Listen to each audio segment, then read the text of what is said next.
If you are absolutely tired of modern dating, feel like it's exhausting, feel like you don't even know what stage you're in with this person that you're texting and you think you might be boyfriend and girlfriend, but you're not, and you're just so overwhelmed by all the things, this episode is for you, and I hope it'll bring you some comfort.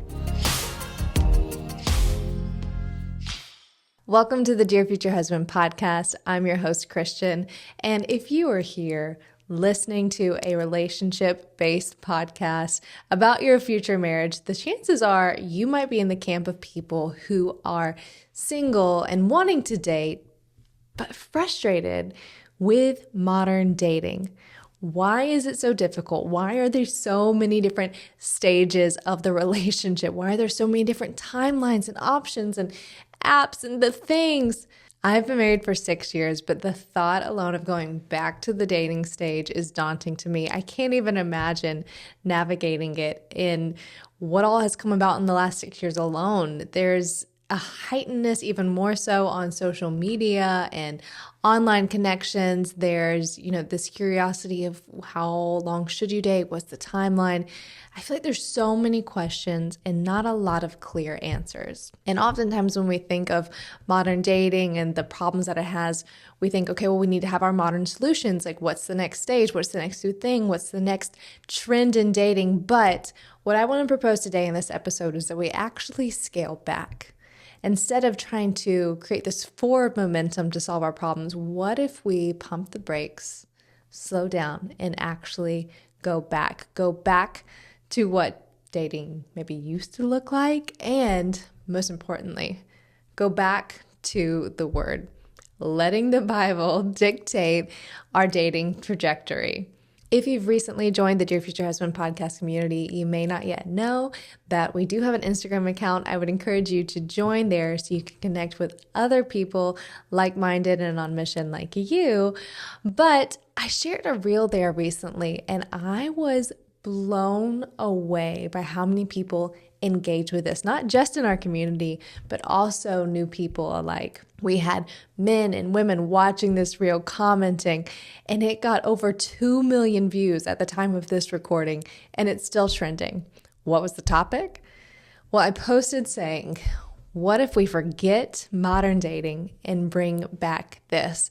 And I showed these photos of couples falling in love and the typical images you see and think around the courtship type of dating, of the slow romance going back to like the 50s and the 20s, that kind of romantic, slow-paced way of living and way of falling in love, which is ironic because it's not so much slow. Today, everything is slow. It feels like you have to go from the crushing or the interest stage, and then you go to the initiation, and then you go to the talking, and then you go to getting serious, and then some odd time later, you can finally get to the engagement, and then you have to go through the planning, and then you get married. But man, what a headache and what a journey just to get to that stage.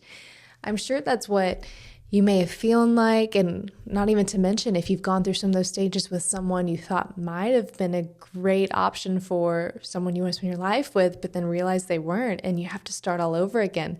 That in and of itself, re-entering the dating phase, or even just entering the dating sphere in general, can feel overwhelming. And that's part of why I want to have this conversation today, to figure out ways to make it more achievable, more approachable, and more successful. Now, I mentioned I was a little surprised at how this video was interacted with, and that wasn't so much from the women's comments. I anticipated as much of them to say, oh, I love this type of dating. I wish we had this today. I wish men would pursue like this. This is what I'm looking for. But I was shocked by the men that commented and said, I love to do this. Why can't dating be this way? I've actually been trying to initiate in ways like this. Do women even want this today? To me, that was such a green flag of, yes, we are finding the type of men that the ladies listening to this podcast want to find, the guys that want to initiate, the guys that want to pursue, the guys that want to celebrate and adorn women, or just one woman, actually, if we're going to be correct about that. But then I had some comments that also said some things that were slightly negative in thinking that this could happen. Some people were saying, yeah, right, that's never going to happen in this day and age, or we can't do that at all because social media killed it. I even had some men commenting saying, I did try this, but women shut me down. Women said that this isn't what they wanted. They didn't want me to be the nice guy. I feel like I'm never going to win if I approach dating in this type of way. Now, I would not be doing an episode on this topic if I didn't believe that we can initiate a new type of dating, that we don't have to settle for what's not working, and we actually can cultivate something that will work, not just for dating, but will help us get to the goal of marriage. Now, in order to do that, we need to go back a little bit in time, if you will, with me, and talk about what is modern dating as in what it's not. Until the later end of the 1900s, dating was not even actually like a common phrase or terminology. If you asked someone back then if you were dating, they'd probably look at you a little bizarre. It was typically when you were pursuing someone called courting. And what did that look like? In a courting type of relationship, it would look like a man initiating, showing interest in a woman, and pursuing her in a really specific way. This often started with a date at the woman's home with her family around the dinner table, him sharing with her who he is, but also with her loved ones so they could get a glimpse of who he truly was. And being as small as the world was then, without so much of the social media, he often was already a little bit known either through family or friends, and there was some context already there. If that or those interactions went well, it would move to an outside event or date that was chaperoned. I know some people were like, oh, chaperone? That sounds so silly, but it was a way of protecting, the woman in a safety and a purity way, but also just getting more eyes on, okay, is this guy really walking the walk and talking the talk? And from there, typically it would move to engagement. I know that sounds absolutely bizarre, but they wouldn't be sharing gifts. They wouldn't be having like private alone time. They wouldn't like go to the movies and like hang out on Netflix and chill and all this stuff. Often wouldn't have physical intimacy at this stage, or even like love letters yet. That was reserved, some of it for engagement, but most of all that for marriage. And you think of, well, how did they do all that? Well, there is one really clear answer as to how they were able to achieve that then that we don't now, and that's because of timelines. The timeline in past dating and courting stages for the average couple compared to today is starkly different. In the 1950s and 60s alone, the average timeline of a couple pre-engagement was 2 weeks. Only 2 weeks. Compared to now, I'm curious what your guess would be if we were sitting across the table. Average couple today has a 2.5 year pre-engagement season of them being friends, talking stage. That whole litany of steps they take is about 2.5 years of an average timeline. That is a 6,400% increase. And that's just over the span of little over 50 plus years. It has changed that much, which is wild to think if you think purely mathematical about that big of a jump. There must be some really big factors that are contributing to that. Now, with everyone that wants to have a healthy, God-honoring marriage, not all of us will see eye to eye or have the same ideas of how long the timeline should be, but I'm sure most people aren't thinking, wow, 2 weeks is even possible. I myself had a 3-month dating stage and then a 4-month engagement, which to a lot of people, that sounds really quick. And honestly, if my daughter came to me that same timeline, I probably would be a little hesitant. It does seem fast, but there's almost this comfort in seeing that for so long, people were doing these shorter dating and engagement seasons. And if we look at divorce rates compared today to back then, in a large way, they were even more successful. Now, it's a great time to pause and emphasize that I am no dating or marriage expert, which I don't even know how you could ever be because it's constantly a stage of learning and growing. But this is all my prerogative, my opinion, what I've seen in these stages, what I've learned from other people that I look up to and people that mentor me and our peer-to-peer conversations here. But if you were to ask me, Why does a short timeline seem daunting today? It's because I believe we've actually opened our dating and evaluation season up to more and to include more than it actually should. We've said this before on this channel, that dating is a time for evaluation. Marriage is the time to grow close together, to grow old together, to go through things together. But it seems more and more, almost every decade, that we bring some of the wins and losses, the hardships and the heartwarming moments from marriage into our engagement and our dating seasons. And it's just a little bit confused of like, well, how much should we go through together so I can see his true colors before I marry him?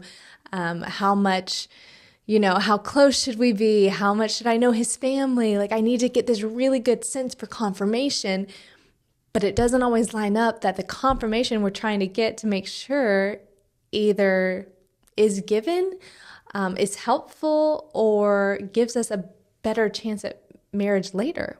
Essentially what I'm saying here is we want to have all these answers within dating, but I think instead of trying to ask the same question so many different ways, we just need to be really specific with our questions. Do we know this person? Do we love this person? Do we believe that we can have a future with this person?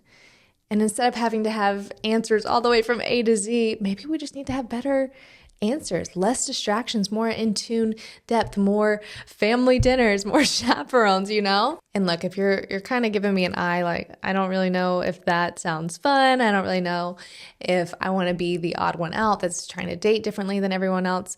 Stay with me. I want to share some more information that might help change your mind. Now, this reminds me of an episode we did last year around how flirting can actually be bad. We're just having these countercultural conversations, which my heart is to help shift our gaze and like maybe shake us from some things we've gotten comfortable with or haven't realized aren't actually effective and change what we do instead. Because my hope is that through these conversations, we get to have these thought-provoking questions that you even just get to ask yourself. It can initiate something within us to have those stronger relationships. But I wouldn't be doing my due diligence as your friend across the screen or across the audio, however you're listening, whatever format, if I didn't actually try to challenge us. Depending on if you're a millennial, Gen X, Gen Z, you might have had different hobbies and toys when you were little. But for me, my sisters and cousins, we all love to play dolls. Doesn't matter if it was the Bratz dolls, the Barbie dolls, the Polly Pockets, the Cabbage Patch Kids. And we just love this ideation in this playing dolls, almost like playing life and playing house. We would get the Ken doll and the Barbie or the Teresa, if you're like me, because I was a brunette, so I had to have Teresa in there. And I would have the Barbie dream house, I had the little Barbie car, and we just gave them like the best life. They were living it up. They were having such a good time, best friends, no job, no responsibilities, don't know how they'd afford that house, but it was fun to play that way. Unfortunately, I feel like our dating is similar to that. We're just playing husband and wife. It seems that we don't have as clear of intentions and directions in our dating, and that's leaving our vision for our marriage and also the lines a little bit blurry. Research shows that roughly 70% of couples decide to live together before they get engaged, if they get engaged. And of those couples that do live together, there's a stated 2 times more increase of divorce having done so. Now, look, I understand the rationale. If we're thinking just completely logical, okay, in my mind, if I want to know if I would be well-suited married to this person, I should live with them. We should try to, have this dynamic go on. We should see what we're like in conflict. We should do all these things together as like a test trial. It's so interesting to me that research actually confirms that not only can we not assess what our marriage will be like by trying to insinuate this adaptation of it before we enter that stage, it's keeping us from even being able to enter that stage with that person because we're we're blurring the lines and we're creating discrepancies in this timeline, in this pattern we're supposed to follow. And I think that's because, look, there is a real covering of marriage you enter into when you vow to that other person, when you commit your heart and your life to them. So if we're trying to ascertain this idea and these answers, we're really not going to find them. And I believe that's because when we enter into marriage, there's a real covering and grace that we have that enables us to go through everything we have in marriage, the highs and the lows. It allows us to experience the highs even higher. It gives us what we need to be able to get through the lows. And the commitment really is a key factor. And if we're thinking, well, I'm dating that person, so why can't I live with them and have success? I've been dating that person for 2.5 years, and why our struggle's harder for us? It's because there is something when you commit to someone and you say, hey, I've forsaken my own ability to just run away and to quit. I have my chips all in and I have a stake and a claim in this relationship. You not only communicate to that person, hey, I'm in it for the long run, but you're telling yourself the same thing. You're telling yourself, hey, your problems are my problems. We're going to figure this out together. And if we don't have that commitment, we might not tell ourselves this loudly, but in the back of our mind, there's always the option to turn around or to try again or to bow out if it gets too hard. We don't have that same options within marriage. Now, look, if you or someone do find yourself in a marriage that is, abusive or there's infidelity, I'm not saying you have to stick it out, and I'm not saying that, but I'm saying when you're bought into something, when you're really committed to something, you're not thinking of, oh, well, if it goes bad, there's always another way. No, you're like, how can I make this the best it can be? Because this is my heart. This is the thing I'm committed to. So if we want to get back to this romantic courting type of relationship where things seem to slow down but also speed up for the better, we need to do a few key things. Number one, we need to communicate. I want you to feel the complete freedom from the first, second date, maybe even before the date when you're just talking to someone, to be your authentic self, to share what you actually do want in life, to not have to feel like you have to slow it down or play it dumb or say what you think they want to hear. Say, I'd love to have kids one day. You're not trying to say, I want to marry you tomorrow and have your kids by next year. Just share authentically. I'd love to be a mom. I'd love to accomplish this in my life. The second thing would be to have vision. Now, if you're saying, okay, Christian, you're supposed to bring Bible verses and stuff into this, well, it's a little hard because there's no verses on dating or courtship. Those words are not in the Bible, but there are verses on marriage, love, respect, being focused, being devoted to God, having faith. These are the things that are actually our context for relationships. So if you ask me, okay, how do I have a godly marriage? What do I do for that in dating? The Bible doesn't tell us what to do in dating. It tells us what to do in our marriage. So what we have to do is to have a vision for what our non-negotiables are, what we are going to bring into our marriage. And that needs to be what guides us as we're choosing our partner. I think so often as Christian singles, we get caught up in thinking, well, I don't want to idolize a husband, that we get comfortable prioritizing and fantasizing the dating. Many of us know Song of Solomon 8:4, where it says, do not arouse or awaken love until it's time.